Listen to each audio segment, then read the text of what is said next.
So today we'll talk about Buddhism in America, and we'll go sort of way back in time for this. The initial contact of Americans with Buddhism and with Hinduism was through the Transcendentalists, the folks you see pictured here, in the 1840s. A chapter of the Lotus Sutra, the Mahayana text, which some of you may be familiar with. The Lotus Sutra was published in the Dial, the sort of flagship Transcendentalist journal, in 1842. And though the 1840s and 1850s saw a great deal of Chinese immigration, and the 1880s a wave of Japanese immigration, 19th century sympathizers, like the ones pictured here, had no real access to teachers or to prolonged practice. So what they sympathized with, in fact, was a very text-based philosophical Buddhism. There were Asian American Buddhist faith communities, and the Japanese were especially, more so than the Chinese, were especially at this time good at bringing teachers and establishing communities within the American context. But those were, by Anglo-Americans, at best tolerated. Mostly they were ignored, and often they were overtly maligned or, disregarded. They were worked against in what we know are pretty racist ways at this point. One note is that Henry David Thoreau, whom some of you might recognize there next to the central figure of Emerson, in his classic text Walden, he does refer to and discuss the Bhagavad Gita, which is a chapter from a larger Indian epic central to Hinduism, especially in its more devotional forms. But in that text and at that moment, he's on the cutting edge of Anglo-American engagement with Asian religion traditions. But even so, he refers to the Bhagavad Gita as a Buddhist text, right? So this really textual access, rather than a community-based or teacherly access, did have its limitations. It was real, but it had its limitations. Now, 1893, and this is a snapshot from the World Parliament of Religions that was hosted in Chicago at the World's Fair in Chicago.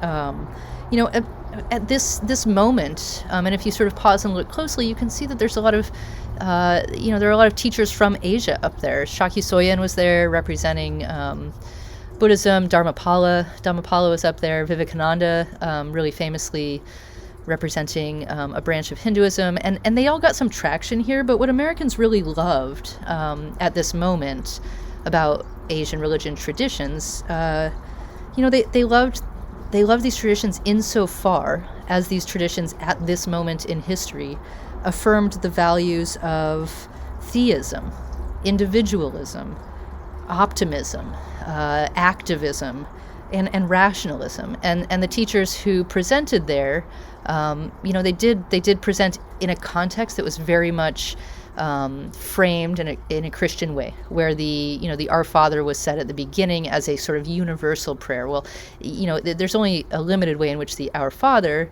a Christian prayer, can be understood as universalist. At this moment, that was considered a kind of universalist tendency or effort. So, the first, also 1893, the first Jodo Shinshu, or Pure Land Buddhist community arrived in San Francisco and really fostered an immigrant church, which remains, and this is its current building, and it's a more contemporary image of its central shrine. And they did found in 1898, I believe, they founded the Buddhist Missions of North America, the BMNA, which, they didn't. The notion that Buddhists should be missionizing America was problematic for Anglo-Americans, right? So Buddhists could integrate themselves into a Christian frame insofar as they remain sort of universalist and rationalist and text-based and philosophical and a way of life, not a religion, right? So ultimately what happened was that group changed its name during World War II internment to the Buddhist Churches of America, or the Buddhist Church of America. And, Japanese internment, which we'll get to in just a second, was not the first moment when Asian Americans faced an oppressive climate of Anglo-American, racism through policy, really mandating in a political way, in a legislative way, a kind of white supremacy that we see throughout American history and that we talk about more in other classes, but here we will touch on. And these are some broadsheets from the era, and also closing with a newspaper headline. But, just to say that, it wasn't all growth, right? The Buddhist Mission of North America, since become the Buddhist Church of America, did establish an actual immigrant community, a thriving immigrant community in San Francisco in 1893. But a decade before that, in 1882, we're going from left to right here, the Chinese Exclusion Act was passed, right? This is an immigration bill actually excluding Chinese, and you see the sort of the rhetoric that went along with that in the public press. Japan's Gentleman's Agreement was passed in 1907, and this was, this is the middle broadsheet, and what there's many such examples of this, but what this was meant to do is exclude, Chinese immigrants had been excluded. Now the work was to exclude other Asian immigrants, and the Gentleman's Agreement, so-called, was established to ensure that the only folks who were allowed to immigrate from Japan would be professionals, would be educated professionals who were seen to be useful to the Anglo-American context. And then the Johnson-Reed Act, moving forward to 1924. Johnson-Reed Act is passed 1924, and it included the National Origins Act, which added quotas to each nation, right? Only so many of these people are allowed in. And the Asian Exclusion Act was an explicit part of this. It was on the whole a pretty oppressive legislative bill in 1924. For a number of communities, we're focusing on Asian communities here. And after World War II, after internment, right, here's some images from Japanese internment, and again, some broadsheets posted in public places, right? Instructions to all person of Japanese ancestry, and it's basically take yourself to prison, right? You will now be in a concentration camp or an internment camp. And that lasted from 1942 to 1946, and this is during World War II, when America as a nation is at war with Japan as a nation, and folks of Japanese ancestry are overtly, openly maligned within American culture, Anglo-American culture. They were not trusted. They were, representative of an enemy, an internal enemy. So were put in internment camps, and after this, D.T. Suzuki, with whom many of you may be familiar, he was Shaki Soyen's student and translator. Shaki Soyen was one of the folks who came to the 1893 World Parliament of Religions. So D.T. Suzuki had been in the States for some time, working, again, textually and intellectually. But after internment, he starts writing essays, books, translating sutras. This is in the... He starts doing that in the 1920s and 1930s. But after internment, he goes on a lecture tour in the 1950s to popular acclaim. And he begins teaching at Columbia in the 1950s. So, and this is a classic D.T. Suzuki quote that we've got here. When we start to feel anxious or depressed, instead of asking, what do I need to be happy? What do I need to get to be happy? The question becomes, what am I doing to disturb the inner peace that I already have? And it was this style of Buddhism, not that this is false Buddhism, right? This is absolutely a place within especially a Chan or Zen, right? Chan is the Chinese word for the tradition that in Japanese becomes Zen. The fact that we know it as Americans at this point, 21st century Americans primarily know it as Zen, what that tells us is that we got our Buddhism from Japan. That's what it tells us, right? So we integrated through figures like, but especially D.T. Suzuki, this meditative Zen practice, and it was this kind of Zen that Americans resonated with. This is absolutely a place within Zen tradition, but it is a place in that tradition within a larger context of community and practice that we don't so much see being translated into the American context, right?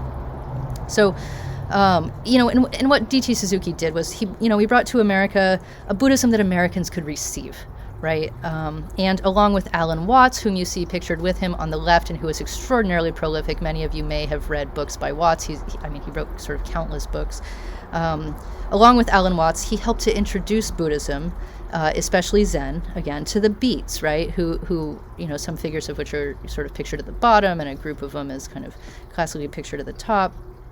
And later, right? This is a later version. Ginsburg in the glasses in the bottom middle is the same Ginsburg in the glasses on the far right on the top. So he has aged, right? By the time he's hanging out with Bob Dylan, he's a little older. But, these folks, Watts and Suzuki, introduced the Zen to the Beat generation, which was a generation of really influential American poets and novelists and musicians and who portrayed it as exotic, right? They mystical, rooted in individual experience, but with a lineage that went back centuries, right? So it had this appeal. This is how Americans interpolated Zen, right? And it was kind of taken in as a panacea or a cure-all for the problems the perceived problems of the 1950s American culture, which was new and conformist and practical and efficiency-oriented, and really regulated or regularized, this kind of bureaucratic overreach that wanted to put everyone in little boxes.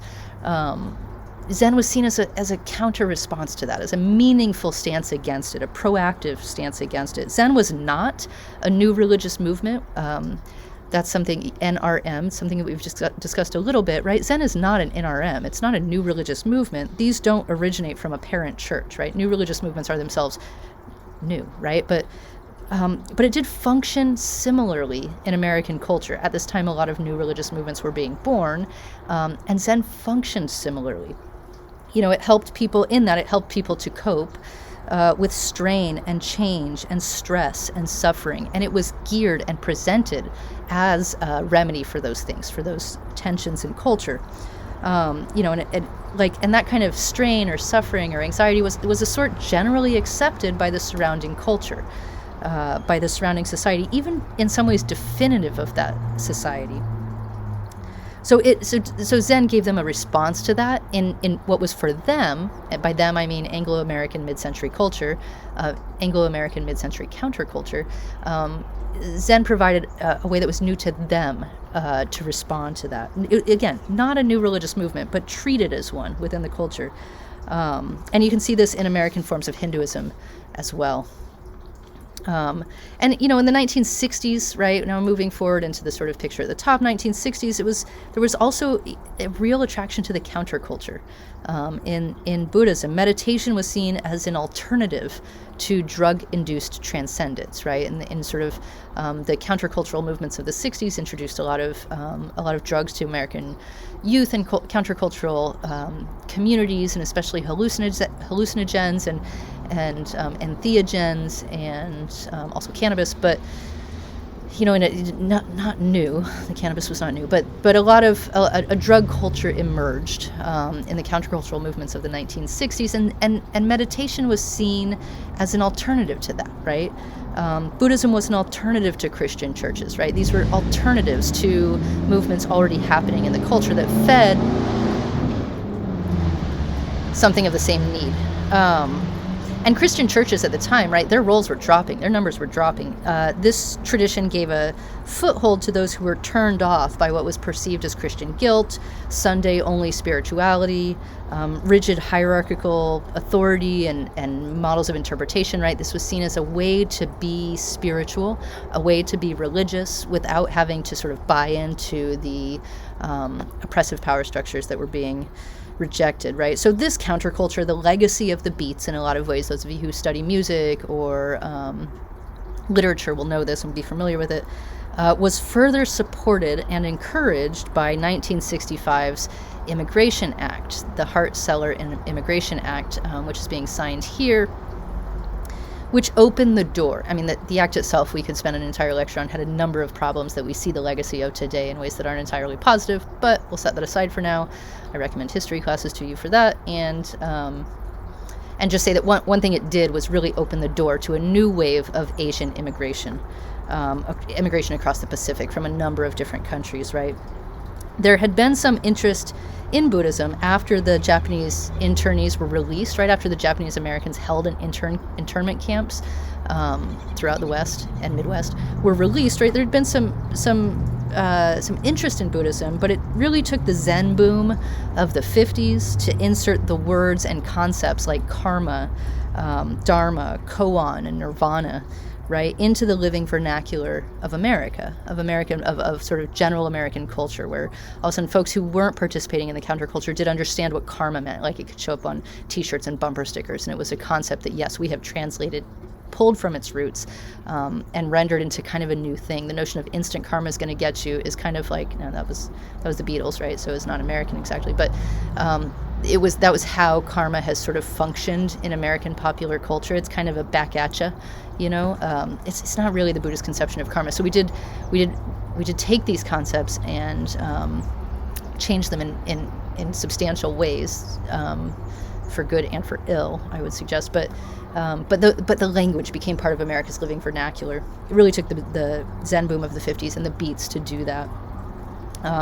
It took the 50s to make the Buddha a recognizable figure in America, to make Buddhism a viable option for most Anglo-Americans. And after 1965, with the Immigration Act, this interest soared, right? It grew. Many Buddhist groups formed after 1970, and immigration continued through the 80s, through the 90s. Now, in 1893, that kind of, pin on the timeline date that we just looked at, in 1893, there were no Buddhist groups in Chicago, where the World Parliament of Religions took place. There were none, right?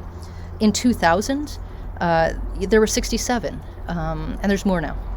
So it's definitely grown over that century, right? Asian American population doubles in the 1970s. It doubles again in the 1980s, which allowed access to teachers, right? And to an actual community that wasn't just text-based, sort of removed knowledge, rendered objective through a textual tradition, accessed that way, which is wonderful, but accessed in a kind of non-community-based or non-living way, which limited it, right? So the Asian American immigrant community supported, directly or indirectly, right, both directly and indirectly, supported and interacted with the Anglo-American convert community. And the lines are fuzzy in America, right? The religious mixing has always been the name of the game. It's never been as clean a lines as we'd like to imagine, right? Those trees that we've looked at since the beginning of the semester, the Pew polls that we continue to take, the religious landscape surveys, right? All of these simplify a complex data set. We should remember that immigration from Asia was not a new thing. Number one, Shin Buddhists have been in California and organized for over a century, and they're in the 5th, sometimes 6th generation at this point. So those communities are established. But for the most part, before World War II, Anglo-Buddhists were drawn to texts. They were drawn to ideas. The practice was ignored or denigrated, right? It was looked down upon as a kind of a secondary or a lesser version of Buddhism, and not true Buddhism somehow, one that aligned maybe a little too closely with the rigid doctrinal structures that these countercultural folks were inclined to see in the Christian churches, right? It didn't give them what they wanted in terms of a full countercultural movement. So, though there was more mixing after 1965. Really, two separate traditions can be seen in parallel development. On the one hand, you have the Asian American Buddhist immigrant community, right? And these are images from more like today, right?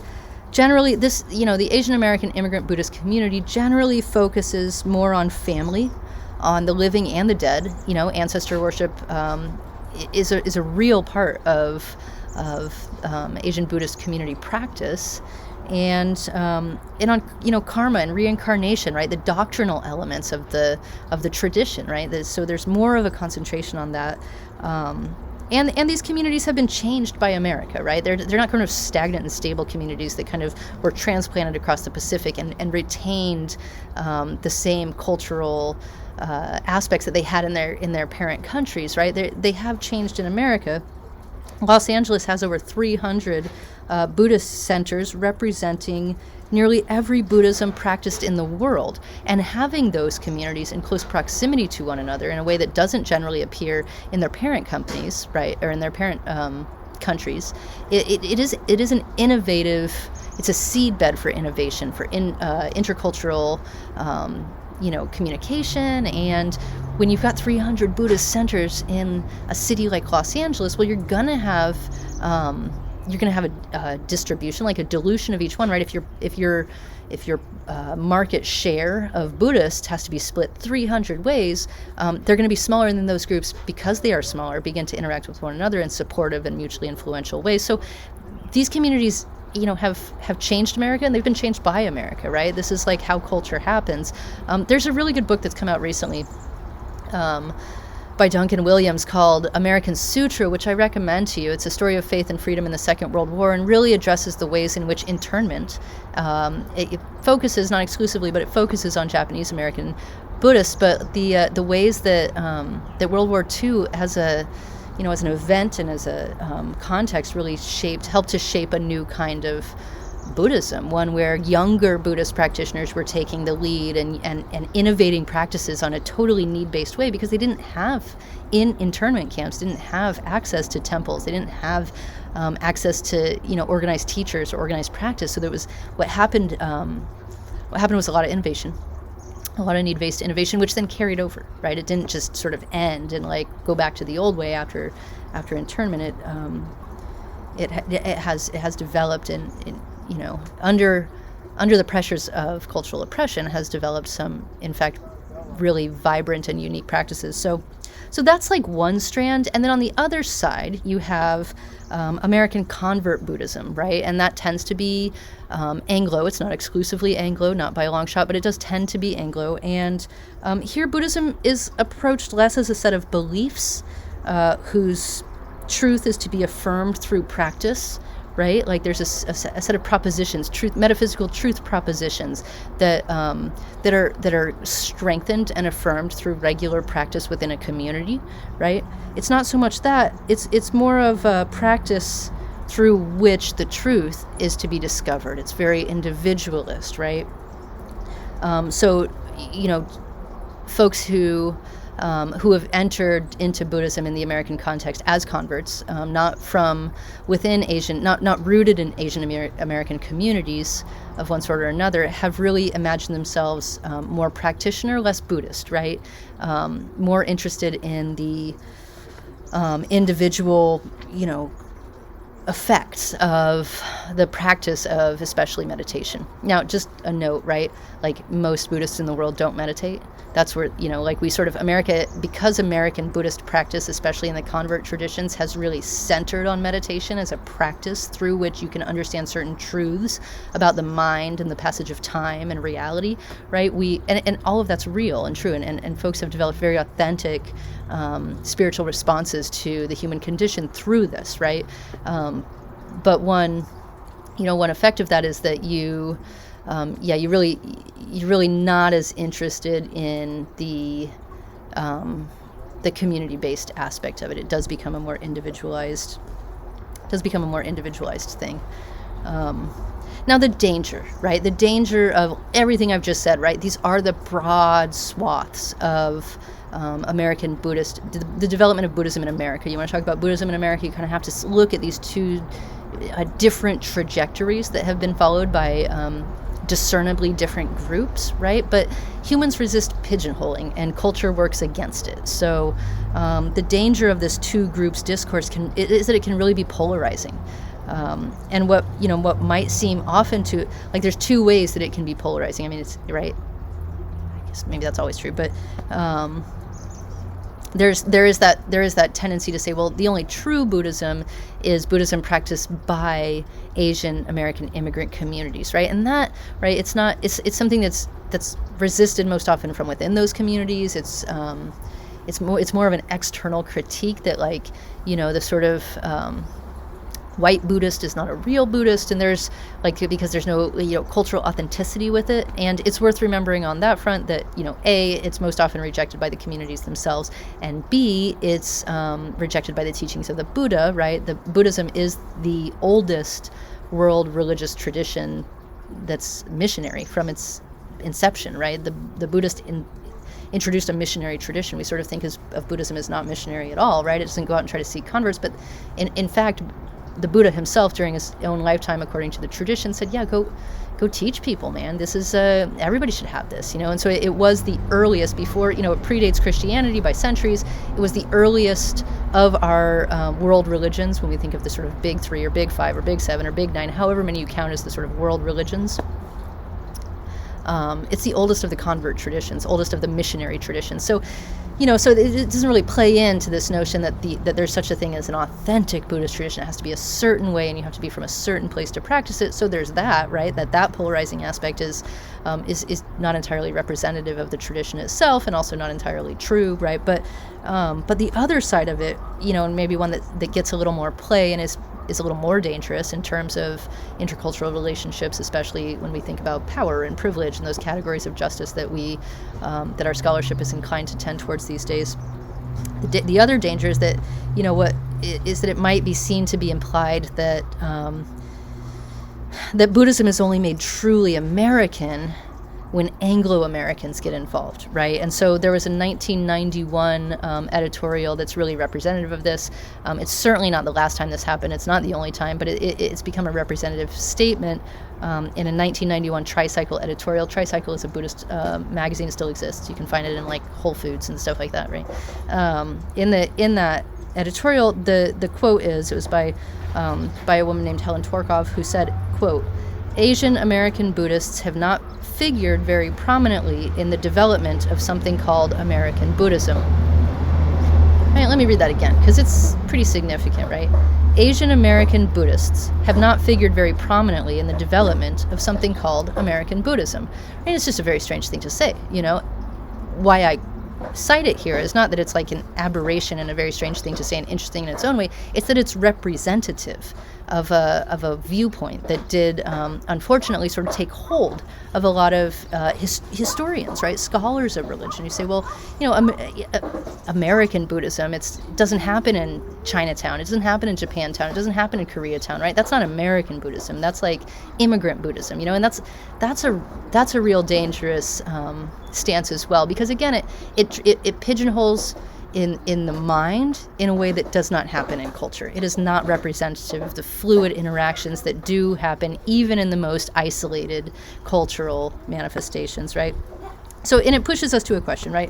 What is central to the definition and development of American Buddhism, right? What is that? Is it a thing? What's American Buddhism? And if it is a thing, what constitutes it? What's helped it develop? What's right? Is it transmission, right? Big in the Buddhist tradition, and in some parts of the Buddhist tradition, is this notion of transmission, that from a teacher to a student, truths are transmitted and they're carried forward in a lineage, right? Lineage is a big deal within the Asian religious traditions. Is that what it means to have an American Buddhism, or is it repackaging traditions from Asia to fit the domestic market, right? And there's this sort of Cha-Ching Buddhism that you also see in Cha-Ching yoga, right? This notion that these spiritual practices should be monetized. And is that what makes it American? Depressing, but obviously has some element of truth to it.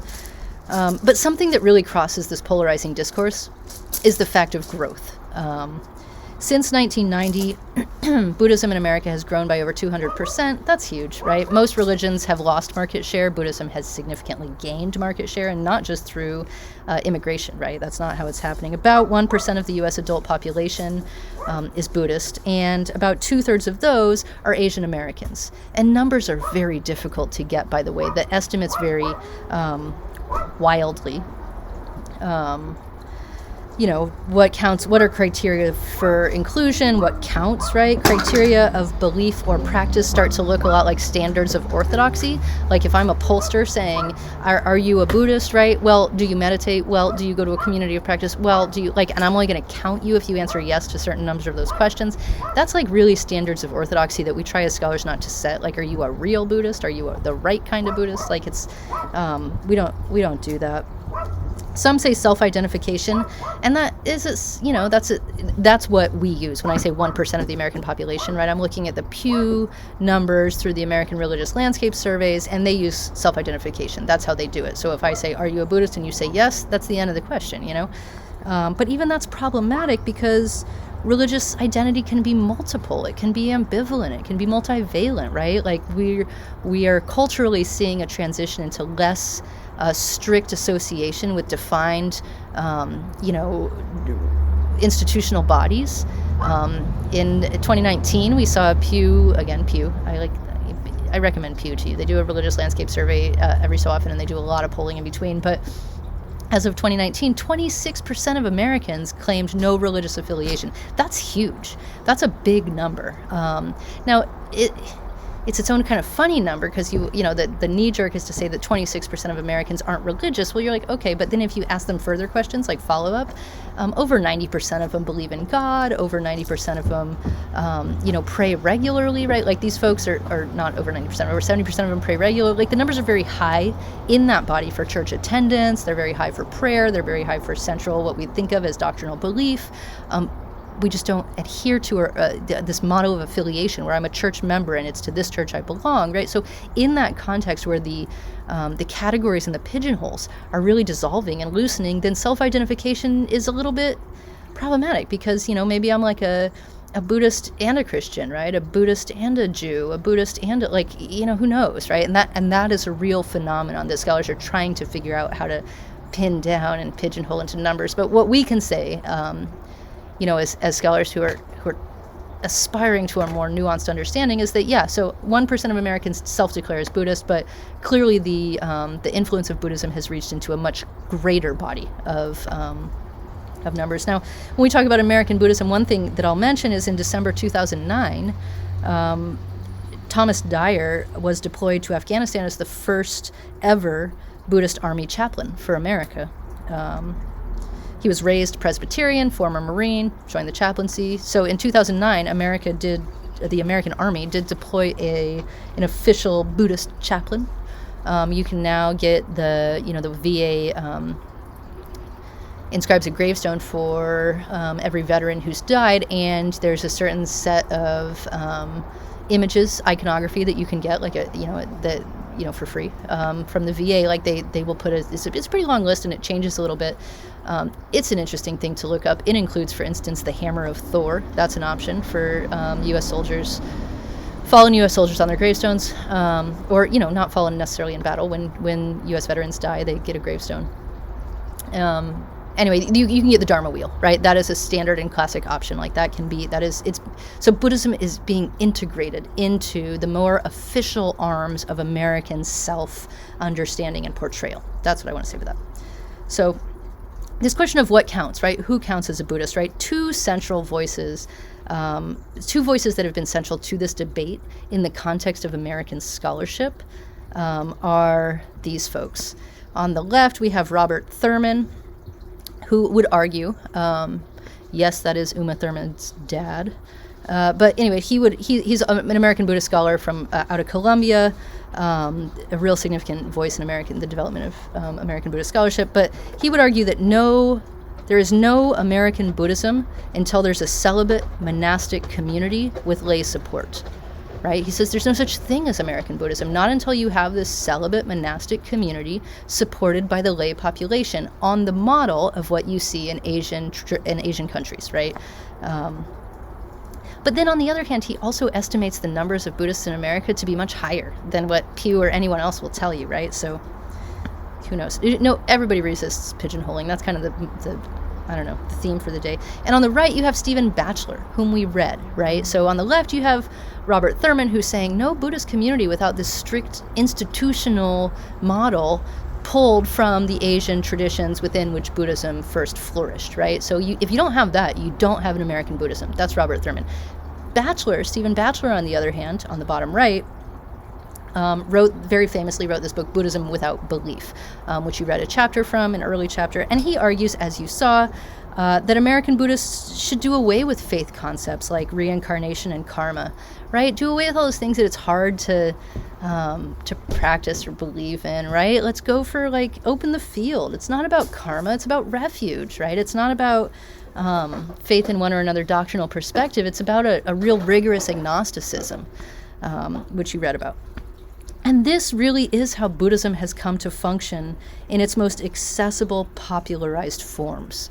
I mean, Robert Thurman might have an argument. Stephen Batchelor holds sway in terms of cultural opinion, right? It's within the mainstream of American culture. It is Batchelor's Buddhism that trumps Thurman's Buddhism. And this is one example of this is Jack Kornfield, whom many of you may have heard of or know. He is, again, a significant figure within the world of Buddhism.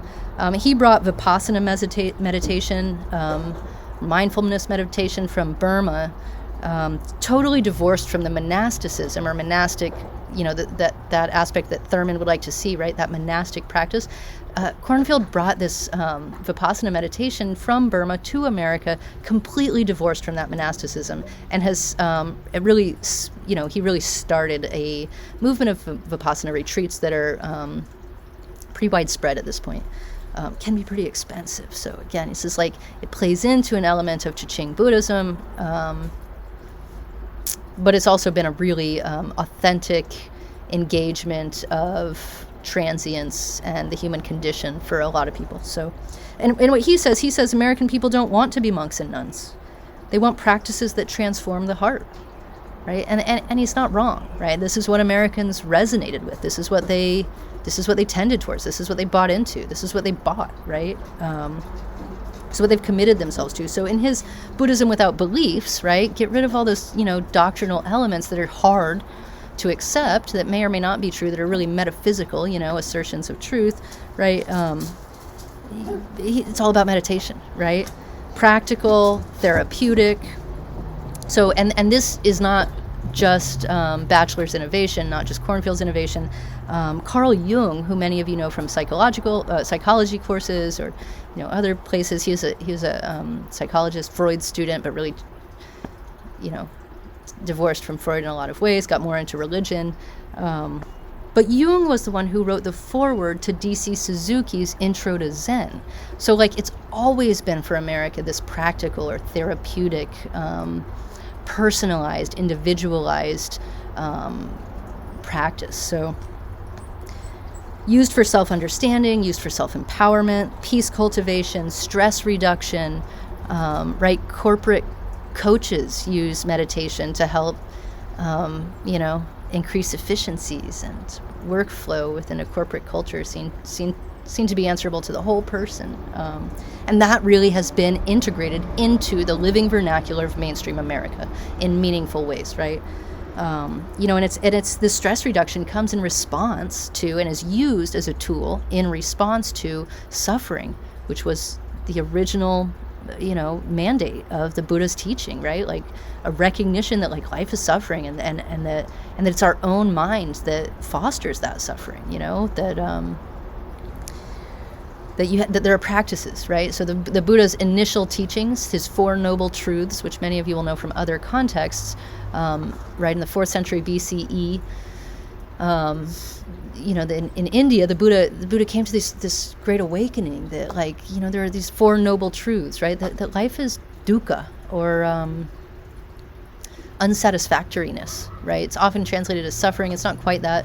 Life is unsatisfactoriness. It's characterized by it, and that we create this, right? That our desires, dukkha is created by our desires and our aversions, by our wanting to have the world be other than it is, by our wanting to cling to something with permanence that doesn't have permanence. Because nothing has permanence. It's a ceaseless cycle of never-ending constant change. And recognizing that, so said the Buddha, allows us to cultivate a non-attachment, right? So we're not grasping after things or pushing things away. That we can really cease the suffering of our mind. We can stop this grasping. We can stop this aversion, right? And in order to do that, we follow this path, right? Which then he lays out in great detail, and you can go into Buddhist classes or world religions. They'll teach you a little bit about this. But that that's the core of the Buddhist teaching, right? The other core, which we should mention, in addition to the Four Noble Truths, you have the 3 primary characteristics of being, which are no self, right? There is no independent self, right? No stable, independent self. The Sarah that is talking to you is not the same as the Sarah of yesterday or the Sarah of 10 years ago. It's just not the same. There's no stable self, and it's not independent, right? The the self that I want to imagine is independent in whatever way is actually intertwined completely with a whole network of other beings, some of whom I can very clearly see affect myself, but others whom I can't see affect myself, right? Who, like the karmic net is wide and interconnection is real and total, right? And the third of those is so the suffering, right? No self and impermanence, right? That things change. It is just the reality of the world, of the cosmos, of the human condition, of it's just the nature of reality that impermanence characterizes it, right? There's nothing lasting ultimately, and it's what causes our suffering is our desire that weren't so, right? Like that there was something lasting, that once we got it, we could have it, and we could keep it, and that we'd continue to want it, right? So it's a two-part, it's a catch-22, right? Not only does everything change, right? So nothing's permanent, right? Children grow, people die, and cultures change, and everything changes, but also the self changes, right? So even if there were something permanent, which there's not, grasping it and holding it would be ultimately unsatisfying because the self's own desires are changing. So there is no opportunity for a kind of stable constancy. And the only stability that you can find in the flux and the flow of all of it is through a kind of non-attachment to those desires and aversions, right? And that was the Buddhist truth. So it really does fit in some ways. You can see how it resonates with the sort of corporate culture that I was just describing, where peace cultivation and stress reduction should be in response to the very real truths of suffering and transience and, the sort of frenetic pace of modern life, where it's like, you step away from your email for 3 days and see what happens,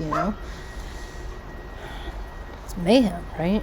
Like the nature of the bureaucratic corporate world that we live in is that you have to feed the bureaucracy, you have to, bureaucracy means, right? Democracy etymologically means rule by the demos, rule by the people, right? We have something approximating that. We're always aspiring to it. We don't really have it, but bureaucracy is rule by the file cabinet. Like that's what it means. That's the root of the word, rule by the file cabinet. And in a bureaucracy, you got to keep feeding the file cabinet, And if you don't, the file cabinet gets really angry, and the file cabinet always wants more paper. So that ceaseless, constant, manufactured stress of high productivity, right? It is real, and it does fit into the Buddha would recognize it as manufactured stress, as suffering that we engage in willfully. And so the practices that Cornfield and others have introduced to secular American culture are practices that the Buddha recognized would help to alleviate those aspects of our suffering, maybe even changing our behavior to cultivate fewer of them. Anyway, so that's what I think about that. But I just want to close with a couple examples of how Buddhism has, in fact, other than Cornfield's Vipassana retreats, which are very popular, other than the sort of Zen groups that have sprouted up everywhere, right? We have one here in Arcata that's vibrant and pretty great. We offer an experiential workshop with them every fall, and I recommend you take it. It's pretty great. The Zen centers that have sprouted up everywhere, and the Vipassana centers that have sprouted up everywhere, and the meditation retreats that have sprouted. Other than that, and the little Buddha statues, right, that you see at gift stores these days.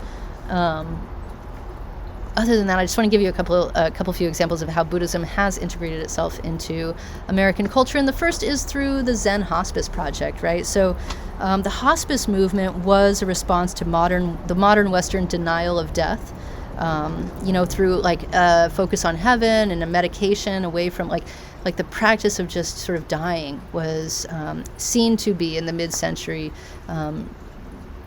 really pushed away and denied. So it was developed by a woman.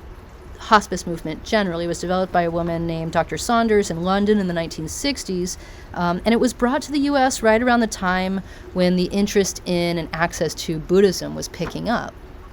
And the first hospice house in America it's dedicated to care, not cure. Many of you will be familiar with hospice. It's a movement that cares for the dying. It doesn't try to pretend like death can be avoided. It doesn't try to cure anybody. It's like when you are terminal, when there is no more that medical science can do, that's when hospice can help a really significant amount, change people's lives, right?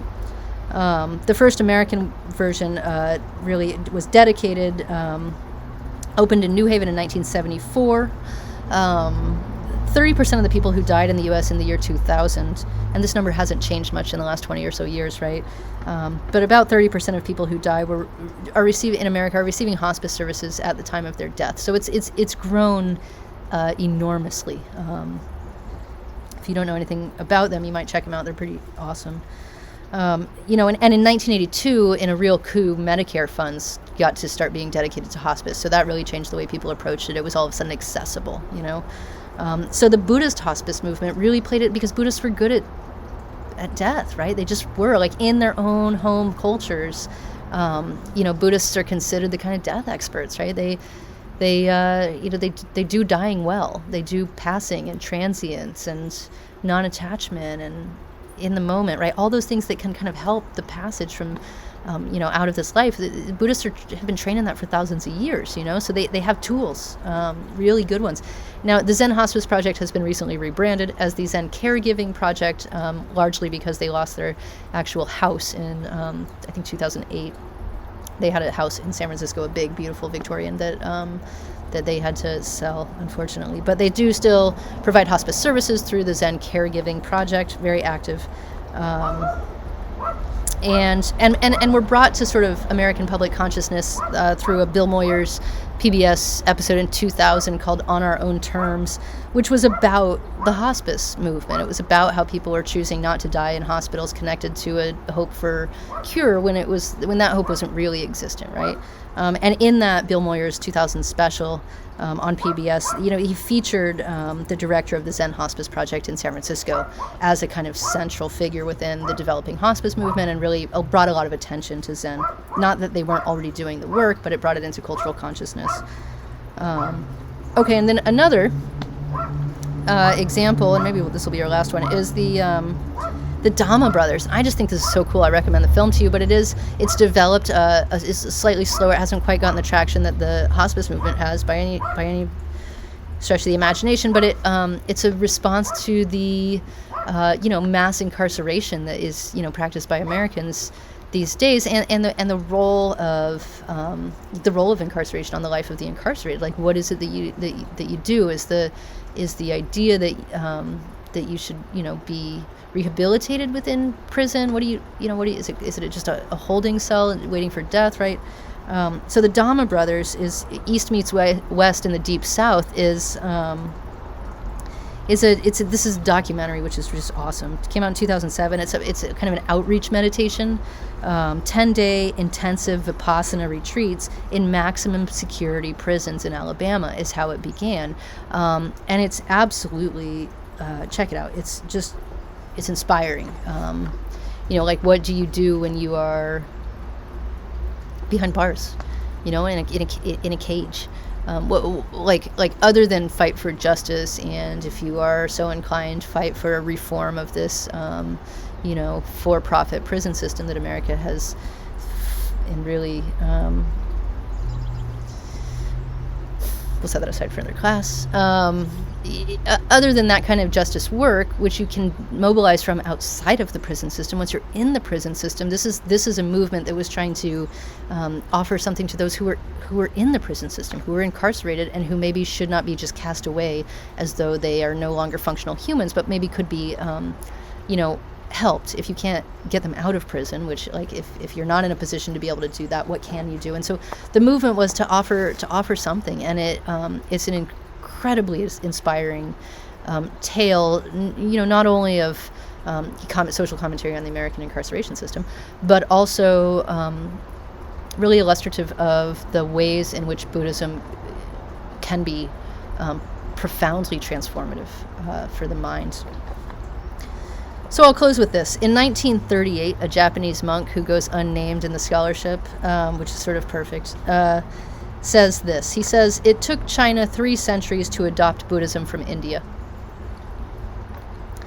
Introducing it to America would be like holding a lotus to a rock and waiting for it to take root." That was 1938, right? Introducing Buddhism to America would be like holding a lotus to a rock and waiting for it to take root.